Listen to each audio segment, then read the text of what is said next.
Hello बच्चों, तो चलिए इस प्रश्न को पढ़ते हैं। वृत्त जो तीन वृत्तों X square plus Y square plus 2x plus 17y plus 4 बराबर 0, comma X square plus Y square plus 7x plus 6y plus 11 बराबर 0 व X square plus Y square minus X plus 22y plus 3 बराबर 0 में से प्रत्येक का लंब कोणीय है का केंद्र है। विकल्प ए 3,2, विकल्प बी 1,2, विकल्प सी 2,3 और विकल्प डी 0,2। तो यहाँ पर देखो, हमें जो वृत्त इन तीनों वृत्तों के लंब कोण है उसका केंद्र बताना है। तो प्रश्न में आगे बढ़ने से पहले इस प्रश्न से संबंधित जो मुख्य उदाहरणा है उसकी हम चर्चा कर लेते हैं। ठीक है, तो देखो मुख्य उदाहरणा क्या हो जाएगी। तो ध्यान से देखो, मुख्य उदाहरणा हमारी हो जाएगी वृत्त वृत्त X square plus Y square plus 2g1x plus 2f1y plus c1 बराबर 0। ठीक है, यदि यदि X square plus Y square plus 2g2x plus 2f2y plus c2 बराबर 0 के लंब कोणीय हो। ठीक है, अगर ये दोनों वृत्त लंब कोणीय हो रहे हैं तो यहां से क्या प्रतिबंध होता है कि लंब कोणीय हो, तो यहां से प्रतिबंध निकल करके आता है कि 2g1g2 प्लस में 2f1f2, इसका जो मानना c1 प्लस में c2 के बराबर आता है। ठीक है, तो अब देखो, जो वृत्त इन तीनों के लंब कोणीय है, हम उस वृत्त का जो समीकरण है वो मान लेते हैं माना c, जिसका समीकरण है एक्स स्क्वायर प्लस में वाई स्क्वायर प्लस में 2gx प्लस में 2f(y) प्लस में c बराबर 0 दिए गए तीनों वृत्तों के लंब कोणीय, तीनों वृत्तों के लंब कोणीय। तो अगर ये वृत्त तीनों वृत्तों के लंब कोणीय होगा ना, तो यहां से हम ये प्रतिबंध संतुष्ट करवा देते हैं। ठीक है, 3 बार करवाना पड़ेगा। तो पहले सी और जो पहला वृत्त दिया है उसके साथ करवाते हैं। तो 2 गुणा में देखो जीवन का मान, देखो जो पहला वृत्त है उसमें एक्स का गुणांक है 2, तो जी क्या होता है एक्स के गुणांक का आधा, तो एक्स के गुणांक का आधा 1 बन जाएगा। ठीक है, तो यहाँ पर देखो 2 गुणा में 1 गुणा में इसके लिए जी आ जाएगा मान, प्लस में देखो 2 गुणा में f1 का मान क्या आएगा, देखो y के गुणांक का आधा यानी कि 17/2 आ जाएगा। ठीक है, और फिर गुणा यहाँ पर क्या आ जाएगा f, ये किसके बराबर आएगा c1 प्लस c2 यानी कि 4 प्लस में c। तो इसको थोड़ा हल करते हैं हम, तो क्या आएगा 2g प्लस में यहाँ पे 2 से 2 विभाजित हुआ प्लस में 17f। ठीक है, बराबर क्या आ गया, बराबर देखो c को इस तरफ लेके आ जाते हैं तो माइनस c बराबर में 4 आ गया, इसको समीकरण 1 बोल देते हैं। ठीक है, फिर देखो इसी प्रकार दूसरी बार करवाते हैं प्रतिबंध संतुष्ट। तो 2 गुणा में देखो दूसरे व्रत के लिए जी का मान क्या है 7/2, 7/2 गुणा में आ जाएगा जी, प्लस में 2 गुणा में देखो f का मान क्या हो जाएगा 3 हो जाएगा, गुणा में यहाँ पे आ जाएगा 3, गुणा में देखो यहाँ पर क्या है f बराबर में c1 प्लस c2 यानी कि आ जाएगा 11 प्लस में c।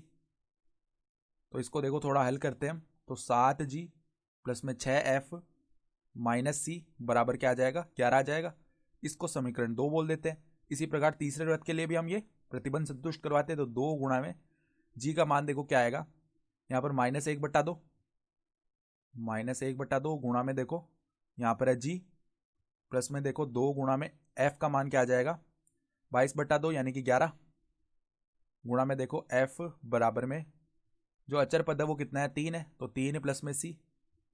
सही है, तो ये देखो क्या बन गया -g। ठीक है, प्लस में 22f। सही है, और हमारे पास क्या बन जाएगा -c बराबर में 3, इसको समीकरण 3 बोल लेते हैं।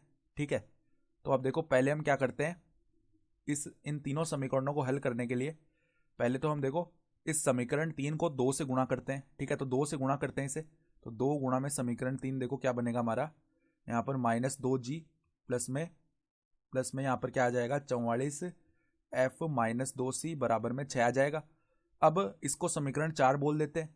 अब समीकरण 1 प्लस में समीकरण 4 कर लेते हैं। ठीक है, तो समीकरण 1 प्लस में समीकरण 4 करेंगे तो 2g और -2g ये तो शून्य हो गया, 44f प्लस में 17f कर लेते हैं। ठीक है, तो यहाँ पे देखो कितना आ जाएगा, 1 मतलब 11 का 1 हासिल चला गया। ठीक है, फिर 5 और 1 6 यानी कि 61f आ जाएगा, 44f प्लस में 17f का मान। फिर देखो -c मतलब -c और माइनस का 2c, ये कितना हो गया -3c बराबर में देखो, बराबर में हमारे पास 4 प्लस में 6 बनेगा यानी 10 बनेगा। तो ये तो f और c में एक संबंध आ गया। ठीक है, इसको समीकरण 5 बोल लेते हैं। तो अब देखो एफ और सी में दूसरा संबंध निकालने के लिए हम क्या कर सकते हैं, एफ और सी में दूसरा संबंध निकालने के लिए हम देखो यहाँ पर ये जो समीकरण 1 है इसको देखो किससे गुणा करते हैं, समीकरण 1 को हम गुणा कर लेते हैं 7 से, ठीक है। तो देखो 1 गुणा में 7 करते हैं, यहाँ पर देखो क्या बनेगा हमारे पास 14G, फिर देखो 17 को 7 से गुणा कर लेते हैं, तो प्लस में देखो 7 को 7 से गुणा किया, 49, 4 हासिल में चला गया, ठीक है। फिर 7 एकम 7 और 4 119, यानी कि 119 एफ बन जाएगा, ठीक है। 17F को 7 से गुणा करने पर माइनस का 7C बराबर में 4 गुणा 7 28 हो गया, ठीक है। इसको समीकरण हमने क्या बोल दिया, 6 बोल दिया। और देखो ये जो समीकरण 2 है इसको हम 2 से गुणा कर लेते हैं, तो समीकरण 2 को हम 2 से गुणा कर रहे हैं, तो यहां से देखो क्या बनेगा, अब 2 सत्ते 14G, फिर देखो हमारे पास 2 गुणा 6 यानी कि 12F, फिर देखो माइनस का 2C और 2 गुणा 11 22 हो गया, ठीक है। इसको समीकरण 7 बोल देते हैं, तो समीकरण 6 माइनस में समीकरण 7 कर लेते हैं, ठीक है। तो यहाँ पर देखो 119F में से 12F, ठीक है, ये क्या होगा, ये चला जाएगा, तो हमारे पास में देखो कितना बनने वाला है, ये यहाँ पर हमारे पास कितना बन जाएगा, देखो ये पद 119 में से कितना जा रहा है, 12 जा रहा है, ठीक है। तो यहाँ पे 7 0 और यहाँ पे 1 यानी कि 107F बच जाएगा ना, तो 107F, फिर देखो माइनस 7C, फिर प्लस का 2C आ जाएगा यानी माइनस का 5C बराबर में हमारे पास 6 आ जाएगा, ठीक है। तो ये F और C में दूसरा समीकरण बन गया, इसको समीकरण 8 बोल लेते हैं। तो अब देखो हम क्या करते हैं, समीकरण 5 और 8 को हल कर सकते हैं। कैसे हल कर सकते हैं, यहाँ पर देखो अगर हम C का मान निकाल लें तो वो क्या आ जाएगा हमारे पास में, देखो 61F माइनस में 10 बट्टा में 3, ये आ जाएगा ना C का मान। तो ये C का मान आया, तो ये उठा के रख देते हैं यहाँ पे, 107F माइनस में 5 गुणा में देखो 61F माइनस 10, 61F माइनस 10 बट्टा में 3 है, सही है। तो ये किसके बराबर है, 6 के बराबर। इसको थोड़ा हल करते हैं, तो 3 सत्ते 21, 2 हासिल, फिर यहाँ पे 2 आएगा और 3 एकम 3 यानी कि 321F माइनस में देखो अंदर गुणा करते हैं, ये कितना आ जाएगा हमारे पास में 305F प्लस में देखो 50, ठीक है। ये पद बना और बराबर में 3 गुणा 6 18, ये पद बन गया। तो यहाँ से देखो इसको आगे हल करते हैं, तो ये तो कितना बन गया हमारे पास में, देखो 321F माइनस 305F, ये 16F बन गया। फिर 18 माइनस 50 करेंगे, माइनस का 32 आ जाएगा, यानी F का जो मान है वो माइनस 32 बट्टा 16 यानी कि माइनस का 2 बन गया, ठीक है।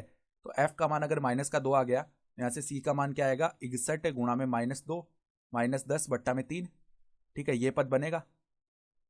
तो अब देखो यहाँ पर ये क्या बन जाएगा, C का मान, यहाँ पे माइनस 2 को गुणा कर लेते हैं, ठीक है। तो हमारे पास कितना आ जाएगा, माइनस 122 माइनस 10 बट्टा में 3, यानी कि ये बन गया माइनस 132 बट्टा में 3, ये कितनी बार कट जाएगा, देखो यहाँ पर माइनस का 44, ठीक है, ये पद आ जाएगा। C का मान माइनस का 44 आ गया, तो अब अगर C का मान भी आ गया है, F का मान भी आ गया है, तो ये मान उठा करके हम क्या करते हैं, जो शुरू में हमने समीकरण 1 लिखा था उसमें रख देते हैं, ठीक है। तो अब देखो 2 गुणा में G यानी कि 2G, फिर देखो समीकरण 1 में क्या है, प्लस का 17F है, तो F का मान माइनस का 2 आ चुका है, प्लस में 17 गुणा माइनस का 2, और देखो C का मान हमारे पास में क्या है, C का मान हमारे पास देखो यहाँ पे माइनस C है ना आगे, तो C का मान हमने माइनस 44 निकाल लिया है, तो यहाँ पे माइनस में माइनस का 44 बराबर में देखो क्या आ जाएगा, बराबर में देखो समीकरण 1 में क्या है हमारे पास 4 है, तो बराबर में है 4, इसको हल कर लेते हैं, तो 2G यहाँ पर माइनस का 34 प्लस में 44 बराबर में आ जाएगा 4, यानी कि 2G का जो मान है ना, यहाँ पे 10 उस तरफ जाएगा तो 4 माइनस 10 माइनस का 6 हो गया, यानी G का जो मान है वो माइनस 6 बट्टा 2 यानी माइनस 3 आ जाएगा। तो जो अभिष्ट वृत्त का जो केंद्र है वो माइनस G को माइनस F होगा ना, तो माइनस में देखो G का मान आ गया है माइनस 3, तो ये तो 3 बन जाएगा, और माइनस F का मान लिखेंगे तो F का मान माइनस 2 है, तो माइनस F का मान 2 आ जाएगा, तो 3,2 ये केंद्र आ जाएगा उस वृत्त का। तो अगर हम विकल्प देखें ना, तो विकल्प ए जो है हमारा सही विकल्प हो जाएगा, ठीक है। तो आशा करता हूँ कि आपको ये प्रश्न समझ में आया होगा। धन्यवाद।